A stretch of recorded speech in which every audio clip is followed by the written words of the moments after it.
నమస్తే, welcome to విశ్వ TV.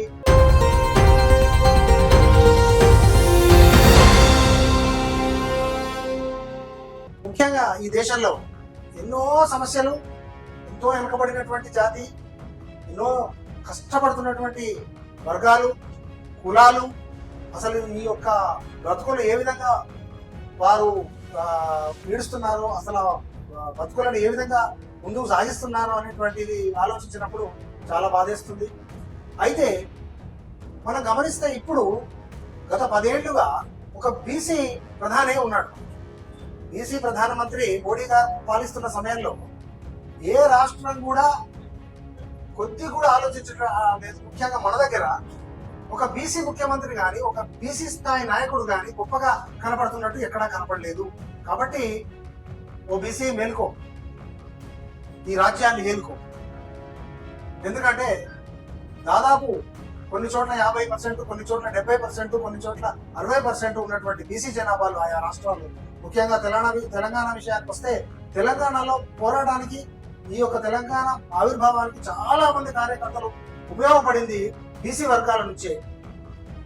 ఆ విధంగా చనిపోయిన తర్వాత ఊపొచ్చిన ఆ శ్రీకాంతాచారి కూడా బీసీ నాయకుడే, విద్యార్థి నాయకుడు. ఆ విధంగా చూసినా కూడా వాళ్ళ అమ్మకు చాలా ఏళ్ల వరకు కూడా ఇవ్వకుండా బాధ పెట్టినటువంటి ఒక పదవి కానీ, ఒక యోగ్యత కానీ, ఆ స్థాయికి తగ్గటువంటి గుర్తింపు కానీ ఇవ్వనటువంటి స్థితి. ఇకపోతే ఎన్నో చోట్ల మనం గమనిస్తే రాజకీయంగా ఎంత గొప్ప బీసీ నాయకుడైనా ఏదో ఒక విధంగా బాధింపబడి, ఒత్తిడికి గురి చేయబడి, ఆ విధంగానే మనం చూస్తూ వచ్చాము. కాబట్టి ఎవరు ఏ కులం అనేది కాదు. ఇక్కడ ఉన్నటువంటి సమస్య ఏంటంటే, ఇది ఇలాగే 70 ఏళ్ళు సాగుతూ వచ్చినా పేరుకు అక్కడ ఒక స్థాయిలో ఎన్నో కనపడ్డ రిజర్వేషన్లని, ఇంకో విధంగా చట్టసభలలో మార్పులని, మళ్ళీ ఇక్కడ నుంచి పర్సంటేజ్ పెంచిందండి, ఇవన్నీ చూసినా కూడా స్థూలంగా ఒక చోట సరైన న్యాయం బీసీలకు జరగలేదు. రాజకీయంగా విశ్లేషణ చేస్తే ఇప్పటి వరకు 10 నుంచి 12% కూడా అనుకున్న చోట అనుకున్న విధంగా వారికి అందలాలు లేదా అధికారాలు లేదా అభ్యర్థిత్వాలు అందలేదు. ఇక నుంచైనా రాబోయే కాలంలో ఎట్టి పరిస్థితుల్లో కూడా ఇది రాకుండా మేలుకొని ఏ విధంగా దాన్ని ముందుకు ఒక ప్రణాళికాబద్ధంగా సాధించాలి అనేటువంటి ఒక సరి అయినటువంటి బంధాలు, ఆ విధానాన్ని అలవర్చుకొని దాన్ని చేతిలోకి తెచ్చుకోవాలి. ఎందుకంటే భారత ప్రభుత్వం నడుపుతున్నటువంటి మోడీ అక్కడ ఒక బీసీ నాయకుడు అయి ఉండి కూడా ఇంకా ఈ యొక్క విధానానికి మార్పు రానటువంటి స్థితి. ఏదో కంటితుడుపు చర్యగా ఒక చోట ఉప ముఖ్యమంత్రిని ఎవరినో ఎస్సీని చేయడము, ఇంకో చోట దళితుల్ని రాష్ట్రపతుల్ని చేయడము, ఇంకెక్కడో సరైనటువంటి స్థానం కాకుండా ఒక మైనారిటీలకు ఇవ్వడం, ఇలా మనం గమనిస్తున్నాము. రాజకీయం ఏ విధంగా నడుస్తుందో మనం బాగా చూస్తున్నాము. కానీ ప్రణాళికాబద్ధంగా, పద్ధతిగా, ప్రాక్టికల్ గా ఏ విధంగా చేరుతుంది అని అనడానికి ఇప్పుడు ఏ ఊరికి వెళ్ళినా కూడా డెవలప్మెంట్ లేనటువంటి బీసీ వ్యవస్థే ఉంది. ఎస్సీ ఎస్టీలు అయితే చెప్పడం అనేది కాదు, ఇంకా అక్కడే ఉన్నాయి, ఎక్కడో పడేసినట్టు పొంగల్లాగానే ఉంది. కాబట్టి ఎట్టి పరిస్థితుల్లో కూడా ఇది దాటాలి అంటే మళ్ళీ అక్కడ రాసుకున్నవి, మనం తయారు చేసుకున్నటువంటి చట్టాలు, మన యొక్క పార్లమెంట్ లో కూర్చొని చేసిన బిల్లులు అన్ని కనబడుతూనే ఉన్నాయి. కానీ నిజానికి కార్యాచరణకు వచ్చేసరికి మాత్రం ఎన్నో కొన్ని పేపర్ల మీద చెప్పలేము. ఎట్లా ఇప్పుడు ఈర్ష్యా ద్వేషాన్ని పేపర్ మీద చూపించలేము, ఒక మనిషిని దూరం చేసుకుంటున్నట్టున్న దాన్ని పేపర్ మీద చూపించలేము. పేపర్ మీద లిఖితంగా చూపించినటువంటివి అన్ని కూడా జరుగుతున్నాయి. ఈ విధంగా ఉండడం వల్ల ఏమైపోయిందంటే, ఒక మనిషి ఒక చోట అతను ఏ విధమైనటువంటి క్వాలిఫికేషన్ ఉన్నా ముందుకు పోయినటువంటి స్థితులు, ఇంకా ఈ పెత్తనము, నాదే సాగాలనేటువంటి తత్వం ఇంకా ఉంది. ప్రజాస్వామ్యంలో అతి దారుణమైనటువంటి విషయం ఏంటంటే, పెత్తనం ఉండి 4 డబ్బులు చేతిలో ఉండి నడుస్తున్నటువంటి రాజ్యమే రాజ్యాంగ విధానమే. కాబట్టి నేనేమంటున్నా, రాజ్యాంగాన్ని కూడా మ్యానిపులేట్ చేస్తున్నటువంటి వ్యవస్థలు ఉన్నాయి.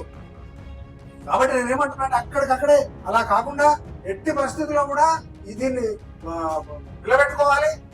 మీ యొక్క ఆ యొక్క రాజ్యాధికారాన్ని ఏ విధంగానన్నా కష్టపడి తెచ్చుకున్నటువంటి మన యొక్క ఈ స్వతంత్రం తర్వాత ఏ మార్పు కనపడలేదు కనుక, ఏమైనా వేసుకున్న బట్టలు, చూస్తున్నటువంటి వాతావరణం మారినట్టు అనిపిస్తుంది, కానీ మౌలికంగా ఏ ఇంట్లో కూడా మార్పు రాలే. కాబట్టి ఎంత కష్టమైనటువంటి స్థితి నుంచి ఇప్పుడు రావాలంటే బయటికి, ఇప్పుడు ఇక రాబోయే కాలంలో బీసీలంతా ఏకమై చేయాల్సినటువంటి పనులు చాలా ఉన్నాయి. ఎందుకంటే ఈ రోజు కూడా గమనిస్తే భయపడుతూ, భ్రాంతి చెందుతూ, మొహమాట పడుతూ ముందుకు పోలేరు. కావాలని ఆపుతున్నటువంటి వాళ్ళు ఎంతమంది ఉన్నారో మీకు తెలుసు. కాబట్టి వ్యవస్థలో ఆ బలానికి చేయూతనిచ్చేటువంటి రాజ్యాంగాన్ని అంబేద్కర్ గారు రాసిపోయిన తర్వాత దాన్ని వాడుకుంటున్న తరుణంలో కూడా ఇన్ని లూప్ హోల్సా, ఇన్ని ఈ విధంగా ఇప్పుడు ఎన్నో చూస్తున్నాము. ఒక కులం మొత్తం చెడగొట్టడానికి ఒక పార్టీలో అధికారులంతా ప్రయత్నం చేస్తా ఉన్నారు. ఆ ఉన్నత వర్గమే మళ్ళీ అది ఫార్వర్డ్ క్యాస్ట్ పీపుల్ అనేటువంటి ఒక ముద్ర వేసుకుంటున్నారు అనేటువంటిది ప్రజలు బాగా గుర్తించారు. ఇక రాబోయే కాలంలో ఏ సీట్లు అయినా, ఏ వ్యవస్థలో ఏ అవకాశం అయినా బీసీలకు సరిగ్గా చేరాలి అనేటువంటిది ఒకటి చాలా మంది ప్రజలు కోరుకుంటున్నారు. బీసీలు అయితే చాలా తీవ్రంగా నిన్న మొన్న జరిగినటువంటి ఎంపీ క్రైటీరియాలో కూడా ఉన్నది 30-40% ఒక చోట, అంటే అక్కడ వచ్చేసరికి అసలు ఆ సీటే ఉండదు. లాస్ట్కి వచ్చే వరకు మనం భువనగిరిలో చూసాము ఏ విధమైనటువంటి ఒక క్యాల్కులేషన్ లేకుండా సరే అయిపోయింది. కొన్ని చోట్ల ఇచ్చేసారు. ఇక రాబోయేటువంటి విధానంలో ఈ విధంగా ఉండేది లేదు. ముఖ్యంగా వ్యవస్థలో అన్ని రంగాలలో, ముఖ్యంగా వైద్య రంగం కానీ, లేకపోతే మనకు రాజకీయ రంగం కానీ, లేకపోతే ఉద్యోగ రంగాలు కానివ్వండి, లేకపోతే ముఖ్యంగా కార్పొరేట్ వ్యవస్థ మీరు గమనిస్తే కార్పొరేట్ వ్యవస్థలో 5% కూడా బీసీ వాళ్ళు లేరు. అంటే వాళ్ళకి మొదటి నుంచి పెట్టుబడి లేక సమస్య ఒకటి, అది రాకుండా చేసినటువంటి ఒక పెద్ద పెద్ద బడా సంస్థలు, బడా బాబులు. కాబట్టి ఎట్టి పరిస్థితుల్లో కూడా ఇక కళ్ళు తెరిచి చైతన్యపరిచి చైతన్యంగా తయారయ్యి ఇక ముందడుగేయండి.